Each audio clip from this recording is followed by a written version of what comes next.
FSN Radio. It's all about what's next. Go to financialsurvivalnetwork.com and sign up for your free weekly newsletter. You'll also get 3 free reports. The Financial Survival Network. It's all about what's next.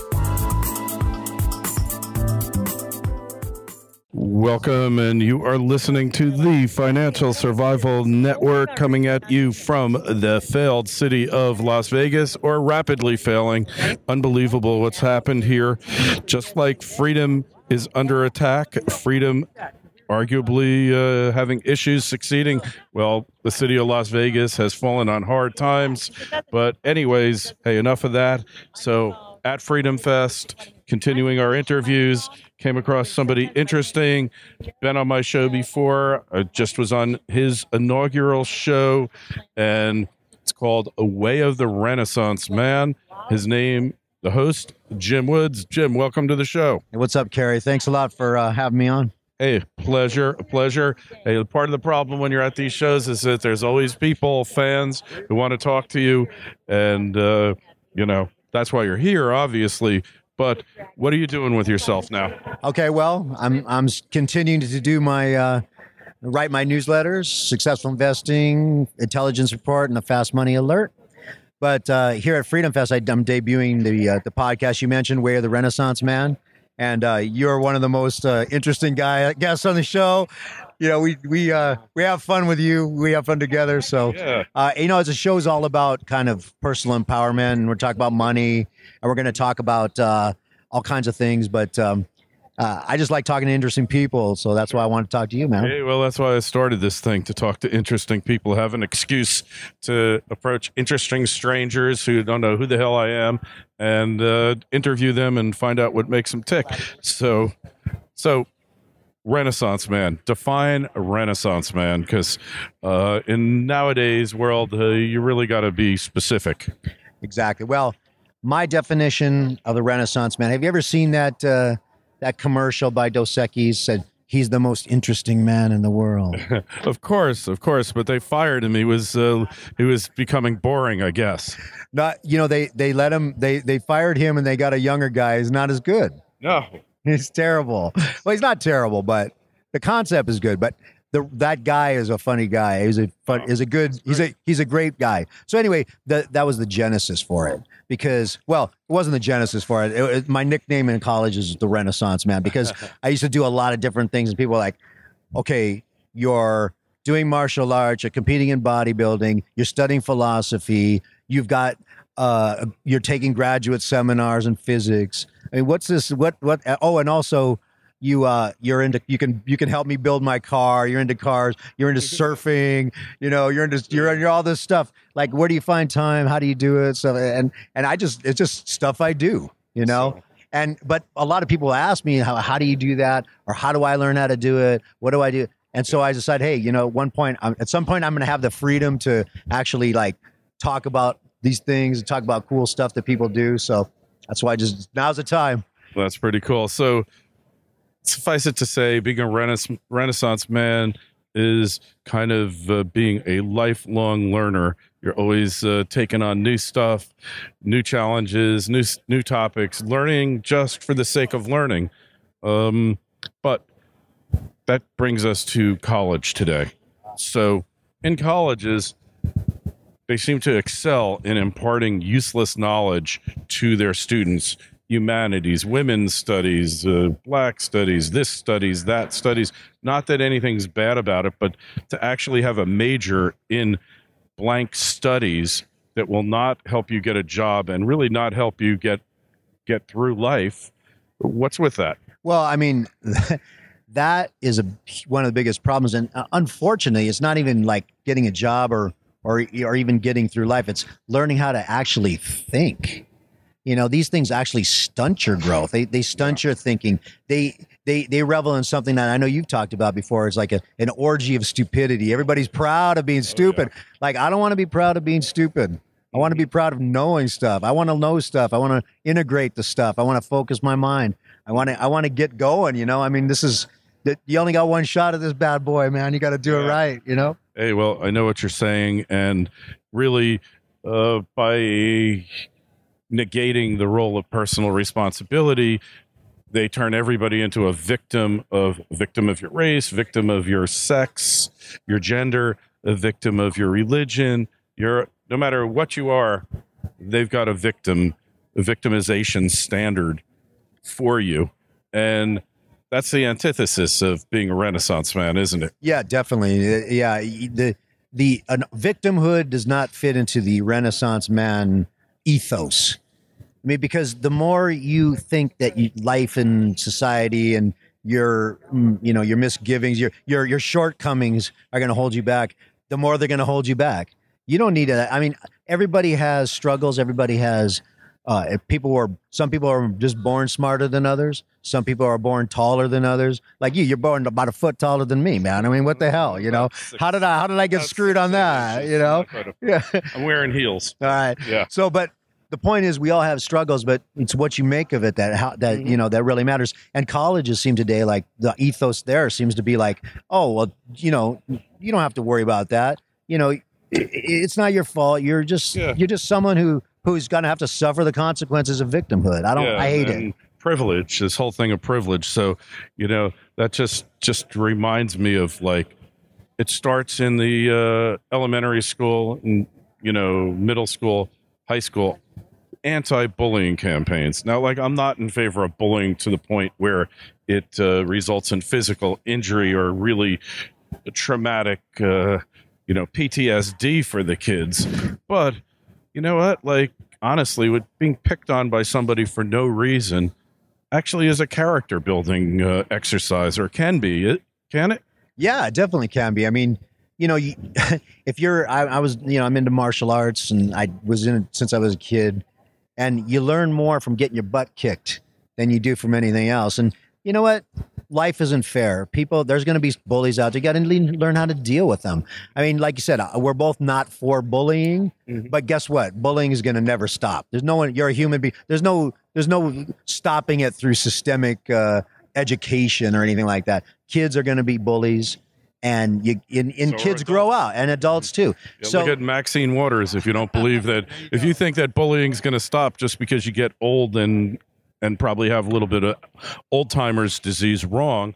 Yeah, exactly. I mean, there's bullies throughout society, and, we all have to stand up to it. We all have to just kind of see, we have to make sure we know that reality is such, and we have to adjust our minds to that to overcome it. And that's part of the goal of the way of the Renaissance, man. Yeah, because you're going to get challenges. Like, to me, something bad happens out of my control. Opportunity for growth. For the left, for these progressives, collectivists, whatever you want to call them, something bad happens, and it's an opportunity to assert your victimology, and go looking for a handout. Yeah, I mean, the worst thing that can happen to someone is to think that they're powerless against all the forces against them, because that's an excuse for not achieving.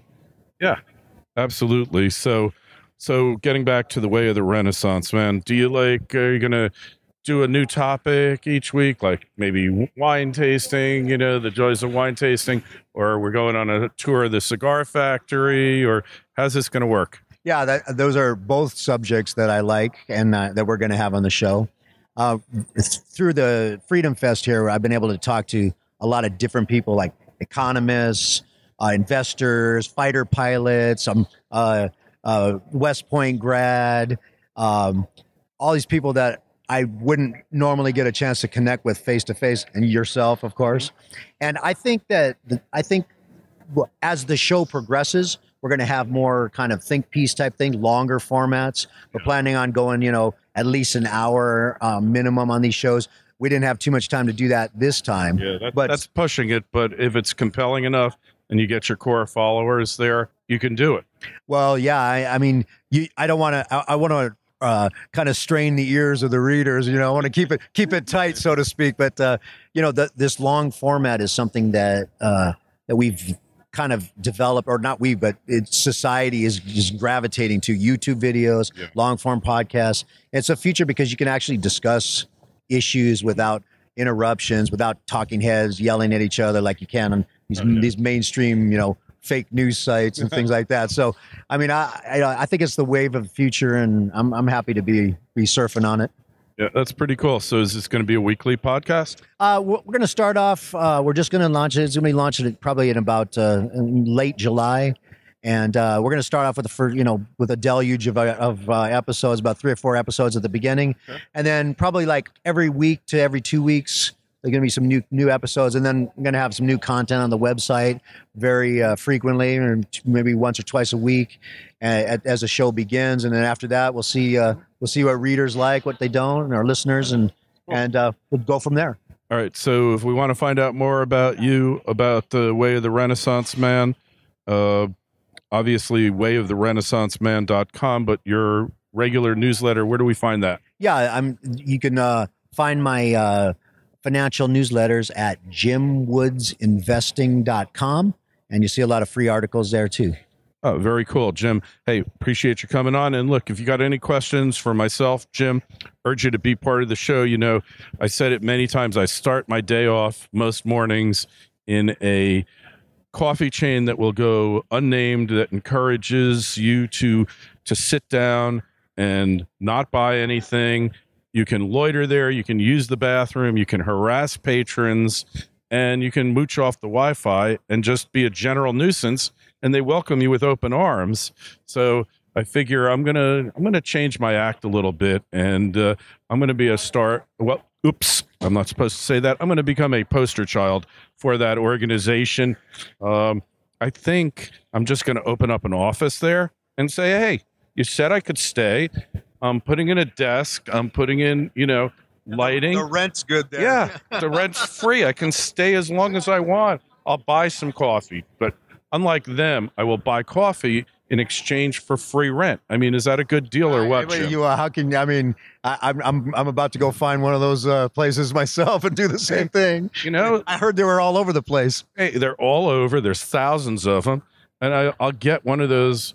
My friend Jason Hartman, he actually has this like little portable desk. So I'm going to get the portable desk, or I'll just take over the table. I'll just bring my studio, set it up there. Assert your dominance. Yeah. Hey, and they aren't allowed to tell me to leave, and I'm buying stuff, and it's like, maybe I'll even work the system. Work the system. I'll bribe one of the order takers to be my receptionist. So when people come in looking for me and they say, "Is Kerry Lutz around?" Yeah, he's right over there. That's his office. He's got the corner office, the window, the view. Well, like some Starbucks in Florida where I happen to live actually have water views, and it isn't just the parking lot and palm trees, and the only thing I'm a little hesitant to do, Jim, is to take out the pictures of the kids and put them out on the table. That might be don't have your your high school reunion pictures. That might not be good. Yeah, and hey, the other thing is free parking. I mean, they got bicycle racks for your e-bike. I mean, hey, they'll probably they're going so bad now. They'll probably give you a shuttle service just to have you come to the store and buy nothing. Exactly. Well, that sounds like a deal to me, man. I think if I know where to find you now. I'm just going to set it up, and I'll order some. I'll take care of. I'll smear the manager, and I'll take part of their storage closet, and I'll store my equipment there too, so I won't have to schlep it each time. Just make sure you give me a pumpkin spice latte. Yeah. Well, hey, the idea is they'll know when they see me what I'm getting. I get my same drink. It's a weird drink, double tall breve latte. That's with half and half, and extra shot of the espresso. And don't be so specific, man. Hey, yeah. Well, nobody ever has that drink. I met one person in 25 years who she had very close, and it was like, hey, let me buy you a latte. But, I think these places are open for business, and hey, it can't be any worse than what they're doing now. Yeah, exactly. Well, they cave to the orgy of stupidity, as you say. So it's rampant. Hey, man, and you come visit me, we'll just do business. I figure I work 3-4 hours a day, Monday through Friday. And maybe if I really do things right, I could get a velvet rope and kind of rope off my section, because they're not going to tell you no, right? Of course not. They can't. You're not allowed to. They've all been trained to tell you not to. And you know what I'll do? I'll put a plaque up. So when people walk in, they'll know where to find me and they'll know it's my office. Exactly. And it's like, let them say no. Let Howie Schultz say, we don't want you having your office in our store. And, when Howard calls me, I guess I'll have to move. But until that time, I'm going to be a permanent fixture at that place. They might, I see a Fox News shit victimhood hit for you in the future. Yeah, I didn't do nothing. I just moved my office in here. And nobody said I couldn't. There's no sign that says you cannot move your office into our store. So I just did it. There you go. Right? It says, I'm with you, man. Let's do it. There's one problem, though. There's one main problem. The acoustics. They do these those awful new stores. They have no ceiling. So I'm thinking I might have to do some physical improvements in there. So I'll just come in on the weekend, bring a ladder, and I'll install soundproofing. You think that'll work? You might want to get one of those stand-up desks too. It's easy. I heard it's easier on your feet. And then I can run when they call the cops, right? But actually, I'll just wait for the cops and say, "Hey, they're not obeying their own policy." Anyway, we're getting a little absurd, but I think if the world's an absurd place, my man. Why not have fun with it? Right. If they open a new one though nearby to where I live, which I think they are, then it's literally within walking distance of my house. I just might give it a shot just for the fun of it to see what happens. It might be too tempting not to. Hey, so find Jim's new upcoming podcast. It'll be out shortly. thewayoftherenaissanceman.com, jimwoodsinvesting.com. Hey, go to the financialsurvivalnetwork.com if you like this show. Sign up for a free newsletter. Got one going out Monday because I have a sponsor on that newsletter. And if I don't send it out Monday, he's really going to be upset with me. I promise you that. So it will be out Monday for sure. FSN Radio. It's all about what's next. Go to financialsurvivalnetwork.com and sign up for your free weekly newsletter. You'll also get 3 free reports. The Financial Survival Network. It's all about what's next.